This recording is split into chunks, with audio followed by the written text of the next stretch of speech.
Hello बच्चों, कैसे हैं आप लोग। आशा करता हूँ कि आप लोग स्वस्थ होंगे, तंदुरुस्त होंगे और अपनी पढ़ाई में आगे मन लगाकर पढ़ रहे होंगे। ठीक है, तो इस वीडियो में आज हम बात करने वाले हैं क्लास 6 के विज्ञान के बारे में। मैं हूँ आशीष मौर्य, जहाँ पर आज हम बात करेंगे क्लास 6 के विज्ञान की मोस्ट इंपॉर्टेंट एमसीक्यू, जिसमें इस वीडियो में हम सिर्फ और सिर्फ यहाँ पर कुछ एमसीक्यूज के बारे में डिस्कशन करने वाले, जो यहाँ पर आपके एग्जाम में आते हैं और आपके पूरी की पूरी बुक का जो क्लास 6 की क्यूरियोसिटी वाली जो बुक बनी हुई है उससे रिलेटेड यहाँ पर कुछ एमसीक्यूज के बारे में हम यहाँ पर पढ़ने वाले हैं, जिसके आंसर्स आज हम ढूंढेंगे। अंत तक बने रहिए इस वीडियो में। अगर आपको यहाँ पर पसंद आती है वीडियो को तो लाइक करिए, शेयर करिए और इसको अपने दोस्तों के साथ साझा करने की पूरी कोशिश करिए, ताकि उनको भी इन सभी एमसीक्यूज के बारे में और मेरे इस चैनल के बारे में पता चले, जहाँ पर हम स्टडीज के बारे में पढ़ने वाले हैं क्लास 6 से लेके क्लास 10 के बीच में। तो अपने दोस्तों के साथ शेयर करना ना भूलें और अंत तक इस वीडियो को देखें, जिससे आपको कुछ एमसीक्यूज यहाँ पर पता चल सके क्लास 6 के बारे में। ठीक है, बने रहिए अंत तक इस वीडियो में।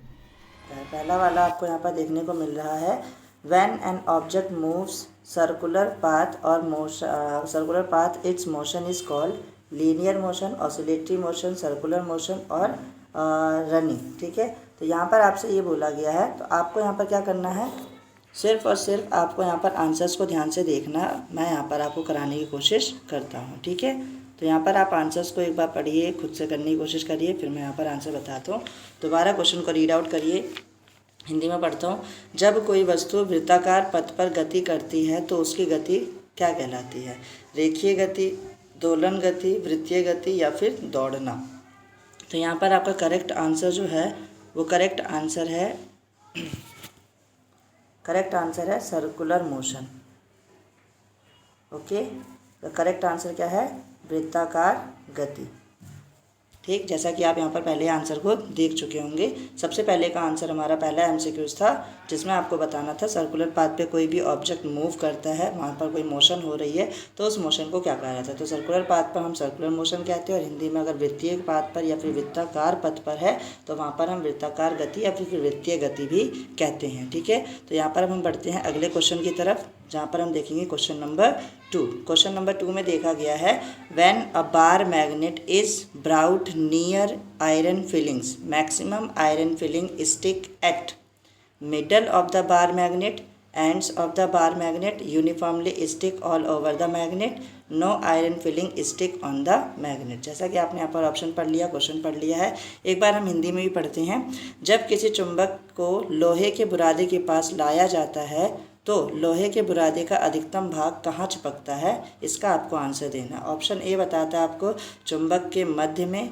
ऑप्शन बी चुंबक के सिरों पर, ऑप्शन सी पूरे चुंबक पर समान रूप से चिपकता है, ऑप्शन डी कोई भी लोहे का बुरादा नहीं चिपकता है। तो इसका भी आंसर अगर आप देखना चाहें तो यहाँ पर आंसर अगर आप देखें तो इसका आंसर आएगा, कोई भी बार मैग्नेट अगर आप लेते हो तो उस बार मैग्नेट पर अगर आप इसका एक डायग्राम बनाइए तो आपके पास ये बार मैग्नेट होता है, जिसमें अगर आप यहाँ पर लिखें तो आपके पास होता है एक नॉर्थ पोल और एक होता है साउथ पोल। ठीक है, हिंदी में बोले तो उत्तरी ध्रुव और दक्षिणी ध्रुव। तो इसमें सबसे ज़्यादा इन ध्रुवों पर चिपकता है। ठीक है, यानी कि चुंबक के अंतिम सिरों पर। तो इसका अगर हम आंसर निकालें तो आंसर अगर हम टिक करें तो इस पर कौन सा आंसर होना चाहिए, जल्दी बताइए बच्चों। यहाँ पर बच्चों आंसर होगा ये वाला। ठीक है, क्या होगा? Ends of the bar magnet, यानी कि सबसे ज़्यादा मैक्सिमम आयरन फिलिंग्स होगी वो कहाँ पर होगा? बार मैग्नेट के एंड्स पे चिपकेगी। हिंदी में बोले तो चुंबक के सिरों पर, चुंबक के सिरों पर यहाँ पर इसका आंसर हो जाएगा। ठीक है, आशा करता हूँ आपको यहाँ पर समझ में आ रहा होगा। अगर समझ में आ रहा है तो आप एक एक करके आंसर को दीजिए और चैनल को सब्सक्राइब करना ना भूलें। वीडियो पसंद आए तो लाइक, कमेंट एंड शेयर करना ज़रूरी है। ठीक है, और यहाँ पर आप इन सभी के आंसर कमेंट बॉक्स में भी दे सकते हैं। एक एक करके एक एक नंबर क्वेश्चन लिखिए और उनके आंसर आप कमेंट बॉक्स में भी दे सकते हैं। आगे बढ़ते हैं हम क्वेश्चन नंबर 3 की तरफ। क्वेश्चन नंबर 3 हमें बताता है यहाँ पर, विच of the following is not a magnetic substance. आपको बताना है निम्नलिखित में से कौन सा पदार्थ चुंबकीय नहीं है। आपके ऑप्शंस हैं आयरन, कोबाल्ट, निकेल, गोल्ड। लोहा, कोबाल्ट, निकेल या फिर सोना। ठीक है, कौन सा चुंबकीय पदार्थ नहीं है, मैग्नेटिक सब्सटेंस नहीं है, वो आपको बताना है। तो इसका भी आंसर बड़ा इजी है। आपने मैग्नेटिक जो पढ़े हैं, मैग्नेटिक सिर्फ आपका कौन सा होता है, मैग्नेटिक सिर्फ 3 ही आपके बुक में दिए गए हैं, जिसमें होता है आयरन, कोबाल्ट और निकेल। ठीक है, आयरन के लिए जो हम लिखते हैं यहाँ पर, अगर आप आयरन की बात करें कि आयरन को क्या लिखा जाता है, तो आयरन को लिखा जाता है Fe, सॉरी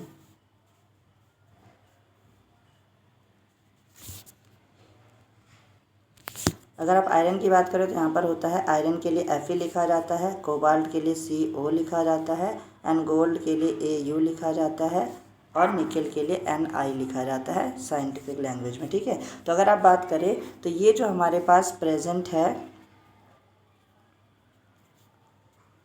ये जो प्रेजेंट है हमारे पास आयरन, निकेल एंड कोबाल्ट, ठीक है, ये तीनों के तीनों आपको यहाँ पर आपकी बुक में जो दिए जाते हैं उसमें बोला गया है कि ये क्या है, मैग्नेटिक सब्सटेंस है। तो ये तीनों आप यहाँ पर आंसर देख पा रहे हैं, और हमसे पूछा गया था मैग्नेटिक सब्सटेंस कौन सा नहीं है, तो इसका आंसर हो जाएगा सिंपल सा गोल्ड, हिंदी में बोले तो सोना। ठीक है, तो इसका आंसर हो जाएगा सोना। ठीक है, तो आप समझ पा रहे होंगे कि यहाँ पर मैं क्या समझाने की कोशिश कर रहा हूँ। तो यहाँ पर आपने देखा कि कौन सा मैग्नेटिक सब्सटेंस नहीं है, या फिर हिंदी में कौन सा चुंबकीय पदार्थ नहीं है, गोल्ड और सोना हिंदी में बोले तो गोल्ड यहाँ पर आंसर है।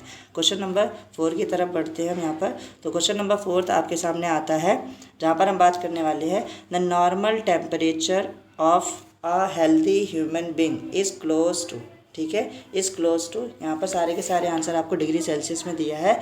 98.6 degree Celsius, 37.0 degree Celsius, 32.0 degree Celsius, 27.0 degree Celsius. Hindi में बात करें तो एक स्वस्थ मनुष्य का सामान्य तापमान लगभग कितना होता है। ठीक है, सेम ऑप्शंस वही हैं। तो एक स्वस्थ मनुष्य जिसका सामान्य तापमान कितना होता है, या फिर नॉर्मल टेम्परेचर, तो इसको भी आपने टेम्परेचर वाले चैप्टर में पढ़ रखा है, जिसका आंसर सिंपल सा आता है कि आपका जो डिग्री सेल्सियस में होता है, अगर आप डिग्री सेल्सियस में बात करें, ठीक है, तो डिग्री सेल्सियस में आपका आंसर होता है 37.0 डिग्री सेल्सियस। ठीक है, वहीं पे अगर आप बात करते हैं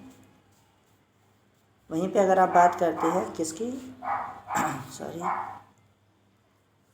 अगर आप बात करते हैं फ़ारेनहाइट में, तो फ़ारेनहाइट में होता है 98.6 डिग्री फ़ारेनहाइट। ठीक है, तो ये होता है आपका फ़ारेनहाइट में, और डिग्री सेल्सियस में ये होता है। केल्विन में भी आपको यहाँ पर बोला गया, केल्विन भी एक आपकी मेजरमेंट होती है, यूनिट ऑफ टेम्परेचर होता है, बट यहाँ पर आपको केल्विन के बारे में ज़्यादा पढ़ने हैं, तो आपकी बुक में ये आपको मेजर दिया गया कि डिग्री सेल्सियस में इतना होता है, फ़ारेनहाइट में ये है। तो आपका सारा आंसर डिग्री सेल्सियस में है। तो आपको यहाँ पर बताना है डिग्री सेल्सियस में कौन सा आंसर होगा। तो डिग्री सेल्सियस में आपके पास आंसर प्रेजेंट है, डिग्री सेल्सियस में आपके पास आंसर प्रेजेंट है।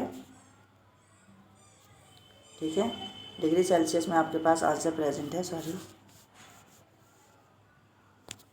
डिग्री सेल्सियस में आपका आंसर हो जाएगा 37.0 डिग्री सेल्सियस, हिंदी में बोले तो 37.0 डिग्री सेल्सियस यहाँ पर इसका आंसर हो जाएगा। चलिए अब आगे हम बढ़ते हैं इस वाले चैप्टर्स में। आगे के क्वेश्चन जो हैं, आगे के MCQs को हम यहाँ पर सॉल्व करते हैं। Question number 5 MCQ, the range of laboratory thermometer is usually. ठीक है, लेबोरेटरी थर्मामीटर का रेंज कितना होता है वो बोला गया है। हिंदी में प्रयोगशाला थर्मामीटर की सामान्य तापमान सीमा क्या होती है। प्रयोगशाला थर्मामीटर जो लेबोरेटरी में यूज़ किया जाता है, तो इनका आंसर भी बड़ा इजी सा है। ठीक है, तो इसमें आपको दिख गया होगा, अगर आपने यहाँ पर सही से याद करा होगा, पढ़ा होगा इस टॉपिक को, तो यहाँ पर इसका आंसर कौन सा है जल्दी कमेंट बॉक्स में आप लिखिएगा। बाकी मैं आपको यहाँ पर आंसर बताता हूँ कि रेंज ऑफ लेबोरेटरी थर्मामीटर जो होता है उसका आंसर है आपका -10 डिग्री सेल्सियस से लेकर 110 डिग्री सेल्सियस। हिंदी में भी सेम, प्रयोगशाला का यहाँ पर आंसर हो जाएगा -10 डिग्री सेल्सियस से 110 डिग्री सेल्सियस तक यहाँ पर इसका आंसर होगा। बढ़ते हैं आगे MCQs पर। MCQs नंबर 6, तो 6 में बोला गया विच of the following is not a unit of temperature. ठीक है, इनमें से यूनिट ऑफ टेम्परेचर कौन सा नहीं है, टेम्परेचर का यूनिट कौन सा नहीं है। हिंदी में बोले तो निम्नलिखित में से कौन सा तापमान की इकाई नहीं है। आंसर है degree Celsius, degree Fahrenheit, kelvin and Newton. तो ऐसे रिलेटेड एक क्वेश्चन पीछे भी था, जिसमें अभी मैंने आपको बताया था कि आप जो टेम्परेचर मेज़र करते हो डिग्री सेल्सियस में, डिग्री फ़ारेनहाइट में और केल्विन में, बट केल्विन का कोई फार्मूला वगैरह आपको नहीं दिया गया। तो यहाँ पर 3 तो होती है unit of temperature, but Newton आप आगे जाके पढ़ेंगे कि एक आपके साइंटिस्ट थे जिनके नाम पे हम बहुत सारी यूनिट्स पढ़ते हैं इनके टाइम पे। ठीक है, तो न्यूटन एक और यूनिट है, बट वो टेम्परेचर की यूनिट नहीं है। ठीक है, तो इसका आंसर सिंपल सा कौन सा हो जाएगा, इसका आंसर होगा न्यूटन। ठीक है, न्यूटन इसका आंसर नहीं है, मतलब इसका जो यूनिट ऑफ टेम्परेचर है वो नहीं है। तो इसका आंसर ये निकलता है। ठीक है, आगे हम क्वेश्चन नंबर 7 की तरफ बढ़े, जहाँ पर क्वेश्चन नंबर 7 का MCQs बताया गया है। तो क्वेश्चन नंबर 7 के MCQs में बोला गया विच of the following best describe condensation. ठीक है, कंडेंसेशन को कौन सा अच्छा डिस्क्राइब करता है। ठीक है, तो 4 यहाँ पर ऑप्शन दिए गए हैं। The conversion of water into its vapour, water से वेपर में। ठीक है, वाटर से वेपर में अगर जाते हैं अगर हम, ठीक है, तो वाटर से वेपर में जाते हुए, ठीक है, अगर आप वाटर वेपर की बात करते हैं यहाँ पर conversion of water vapour into its water into its vapour state. तो अगर आप ध्यान से देखेंगे तो यहाँ पर आपके पास बोला गया वाटर से लेके वाटर वेपर स्टेट में। तो वाटर से वेपर स्टेट में जाते हैं तो इवापोरेशन कहलाता है। ठीक है, वहीं पे अगर आप अगला देखिए तो यहाँ पर लिखा हुआ है process of water changing from a liquid into gaseous. फिर दोबारा बोला गया है वाटर चेंज हो जाता है लिक्विड से गैसियस स्टेट में। ठीक है, लिक्विड से गैसियस स्टेट में। तो फिर दोबारा यहाँ पर क्या बात कर रहा है कि दोबारा इवापोरेशन हो रहा है। देन सी ऑप्शन पढ़ोगे the formation of clouds from tiny water droplets. ठीक है, छोटे छोटे वाटर ड्रॉपलेट्स की मदद से क्लाउड्स की फॉर्मेशन होती है। तो इसे सही से डिस्क्राइब नहीं कर रहा। ठीक है, होता तो कुछ ऐसा ही है। ठीक है, लेकिन आगे देखिए the conversion of water vapour into its liquid state. ठीक है, तो वाटर वेपर धीरे धीरे कन्वर्ट होता है आपका लिक्विड स्टेट पे। ठीक है, तो आंसर आपका यहीं पे मिल चुका होगा। ठीक है, अगर आपने यहाँ पर डेफिनेशन सही से रीड आउट करी होगी कंडेंसेशन की तो यहाँ पर आपका आंसर क्या हो जाएगा, इसका आंसर है, इसका आंसर हो जाएगा ये लास्ट वाला, conversion of water vapour into its liquid state. Same ऐसे हिंदी में है, कंडेंसेशन को हम संघनन कहते हैं। तो निम्नलिखित में से कौन सा संघनन का सबसे अच्छा वर्णन करता है। तो इसका आंसर भी ऑप्शन नंबर डी, जिसमें आपको बात करेगा जलवाष्प का उसकी द्रव अवस्था में रूपांतरण। ठीक है, इससे ऊपर वाला बोला गया जल का वाष्प अवस्था में परिवर्तन, यानी जल से वाष्प में जाता है, यानी कि द्रव से गैस में जा रहा है, तो ये आपका वाष्पीकरण कहलाता है। द्रव अवस्था से गैसीय अवस्था में फिर से वाष्पीकरण है। लेकिन अब सूक्ष्म जल की बूंदें बादलों का निर्माण करती है तो ये भी संघनन, लेकिन सही से एक्सप्लेन नहीं कर रहा है, सही से यहाँ पर बता नहीं रहा है। इसलिए इसका अच्छा सा आंसर है कि जल वाष्प द्रव अवस्था में बदल जाता है, यानी कि गैसीय अवस्था से आपका बदलता है लिक्विड फॉर्मेशन में, यानी कि द्रव में। ठीक है, तो ये आपका सही आंसर है। बढ़ते हैं हम अगले MCQs की तरफ। मैं आपसे उम्मीद रखता हूँ कि अगर आपको ये क्वेश्चंस अच्छे लग रहे होंगे तो आप चैनल को सब्सक्राइब करेंगे, लाइक करेंगे, शेयर करेंगे और अपने दोस्तों के साथ इसे साझा करेंगे, ताकि वो लोग भी इन MCQs के जरिए अपना थोड़ा बहुत स्ट्रॉन्ग कर सकें बेसिक्स को। ठीक है, आगे बढ़ते हैं हम क्वेश्चन नंबर 8 की तरफ। ठीक है, 8 MCQ हमें क्या कहता है, 8th MCQ बताता है What purpose does hand picking serve in the process of separation। ठीक है, इस प्रोसेस ऑफ सेपरेशन में हैंड पिकिंग क्या काम करता है। हिंदी में पढ़े तो हिंदी में क्या बोला गया है यहाँ पर, पृथक्करण की प्रक्रिया में हाथ से चुनने का क्या उद्देश्य है। ठीक है, पृथक्करण की प्रक्रिया है, उसमें हाथ से चुनने का उद्देश्य क्या है। तो यहाँ पर इंग्लिश में ऑप्शन दिए गए हैं आपको, फिल्ट्रेशन, सॉर्टिंग, इवापोरेशन, डिकेंटेशन। ठीक है, तो यहाँ पर एक एक करके आपने इन सभी के बारे में पढ़ रखा है। फिल्ट्रेशन होता है जहाँ पर हम फाइन पार्टिकल्स को अलग करते हैं, सॉर्टिंग का मतलब होता है अलग करना, इवापोरेशन का मतलब होता है, अभी आपको पीछे वाले टॉपिक में बताया, पिछले वाले क्वेश्चन में समझाया कि वाटर धीरे धीरे आपको कन्वर्ट होता है गैसीय स्टेट में, तो उसे इवापोरेशन कहते हैं। डिकेंटेशन में क्या होता है कि कोई भी एक बहुत ज़्यादा बारीक तो नहीं बोलेंगे, मतलब थोड़े मोटे कण होते हैं और उसको सिर्फ हम थोड़ा टिल्ड करके थोड़ा सा टेढ़ा कर उसमें से निकाल लेते हैं। इसका एग्जाम्पल आपकी बुक में दिया गया है। ठीक है, इसका एग्जाम्पल आपकी बुक में क्या दिया गया है, अगर आप इसका एग्जाम्पल देखेंगे बुक में, तो बुक में इस डेकेंटेशन का एग्जांपल दिया गया, चाय की पत्ती को चाय में से अलग करना। ठीक है, तो डेकेंटेशन का उसमें एग्जांपल दिया गया है। अब यहाँ पर पूछा गया हैंड पिकिंग का कौन सा अच्छा सा एग्जांपल है, तो हैंड पिकिंग का आपका आंसर होगा हैंड पिकिंग का आंसर होगा आपका सॉर्टिंग। ठीक है, क्या आंसर होगा इसका, सॉर्टिंग। तो सॉर्टिंग पे अगर हम यहाँ पर रेक्टेंगुलर शीट बनाते हैं तो यहाँ पर ये हो गया सॉर्टिंग का आंसर। ठीक है, तो ये इंग्लिश में था। अब हिंदी में भी देखिए तो यहाँ पर आपका निस्पंदन को हम एक और बोलते हैं छानने की प्रक्रिया। ठीक है, निस्पंदन मतलब छानने की प्रक्रिया, छटाई, वाष्पीकरण या फिर निस्तारण। ठीक है, तो यहाँ पर आपका छटाई आंसर हो जाएगा कि वहाँ पर छाटा जाता है, पृथक्करण में छाटा जाता है। MCQ नंबर 9 अगर हम देखें क्वेश्चन नंबर 9, तो यहाँ पर क्या बोलता है, which factor is usually essential for filtration, filtration की प्रोसेस के लिए कौन सा ज़्यादा ज़रूरी है, ठीक है। Apparatus size, pore size, presence of air, temperature of mixture. इसका आंसर जल्दी से कमेंट बॉक्स में आप दीजिए, ठीक है। Which factor is usually essential for filtration, apparatus size, pore size, presence of air and temperature of mixture, ठीक है। तो इसका आंसर क्या हो जाएगा आपका, इसका आंसर होगा ईजिली। अगर आप फिल्ट्रेशन की बात करें तो छानने की प्रक्रिया है, तो जितने ज़्यादा छेद होंगे, जितने ज़्यादा छेद यानी जितना ज़्यादा पोर साइज होगा बारीक, उतना अच्छा तरीके से आप फिल्टर कर पाएंगे, ठीक है। तो इसका आंसर क्या हो जाएगा, इसका आंसर होगा पोर साइज, ठीक है। तो इसका आंसर हो गया पोर साइज। हिंदी में अगर इसी को पढ़े तो निस्पंदन यानी कि छानने की, जो भी बताया, छानने के लिए आमतौर पर कौन सा कारक आवश्यक होता है। तो छानने की विधि में कोई भी चीज़ अगर छानना चाहते हो तो इसमें जो छेद है वो छेद बारीक होने चाहिए, इसलिए उसका छिद्रों का आकार, छिद्र मतलब छेद, ठीक है। तो छिद्रों का आकार क्या होना चाहिए, बहुत ज़्यादा छोटा, ठीक है। बाकी जो भी सब्सटेंस हमें वहाँ पर करना है सही तरीके से, उसके आकारों को यहाँ पर देखना है, ठीक है। तो ये क्वेश्चन नंबर 9 था। बढ़ते हैं हम अगले क्वेश्चन की तरफ, क्वेश्चन नंबर 10, जहाँ पर बोला गया है इंग्लिश मीडियम में, the jelly like substance which is actually a cluster of eggs of a frog is called, ठीक है। The jelly like substance which is actually a cluster of eggs of a frog is called, ठीक है।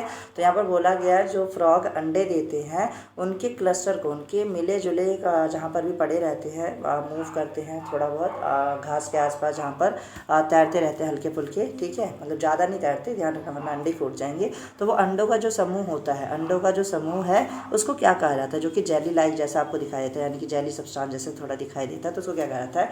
तो option आपको दिया गया है, option है आपके पास स्पाउन, ठीक है, ऑप्शन है स्पाउन, एम्ब्रियो, टेडपोल एंड फ्रॉगलेट, ठीक है। तो इनमें से कौन सा आंसर होगा वो आपको यहाँ पर कमेंट सेक्शन में आंसर देना है, ठीक है। वहीं पे हिंदी में पढ़े तो हिंदी में भी क्या बोला गया, मेंढक के अंडों के समूह को, जो जेली जैसा पदार्थ होता है, तो मेंढक के अंडे के समूह को क्या कहते हैं, ठीक है। जलांडक, भ्रूण, ठीक है, जलांडक, भ्रूण या टेडपोल या फिर मूंडक, ठीक है, ओ मूंडकक, ठीक है, मूंडकक कहा जाता है। तो क्या कहा जाता है इसका आंसर, आपको याद आया कुछ, ठीक है। आप इसको एक बार प्रैक्टिस कर लीजिएगा, ठीक है। देन इसका आंसर होगा आपका इसका आंसर होगा स्पाउन। इंग्लिश में बोले तो क्या है आंसर, स्पाउन है, ठीक है, ध्यान रखना, इंग्लिश में आंसर स्पाउन है, ठीक है। और हिंदी में अगर हम बोले तो हिंदी में भी इसी का जस्ट जलांडक, ठीक है, क्योंकि जल में जो तैर रहा है जेली जैसा आपका पदार्थ, जो फ्रॉग का एग है, एग या फिर अंडों का जो समूह है, उसे हम इंग्लिश में स्पाउन और हिंदी में जलांडक कहते हैं, ठीक है। आशा करता हूँ आपको ये वीडियो पसंद आ रही होगी। आप इस वीडियो को अपने दोस्तों के साथ साझा करेंगे, लाइक करेंगे, कमेंट करेंगे, और ऐसी वीडियोस के लिए इस चैनल को सब्सक्राइब करना ना भूलें, ताकि आपको टाइम टू टाइम सभी वीडियोस के बारे में पता चले और आप उनको अच्छे तरीके से देख पाएँ, समझ पाएँ और पढ़ सकें, ठीक है। चलिए बढ़ते हैं हम आगे के 2 प्रश्नों की तरफ और, ठीक है।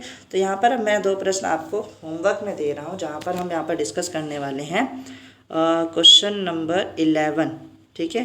क्वेश्चन नंबर 11 को अगर आप देखेंगे तो क्वेश्चन नंबर 11 में आपको दिया गया है, which of the following is a natural satellite of earth, ठीक है।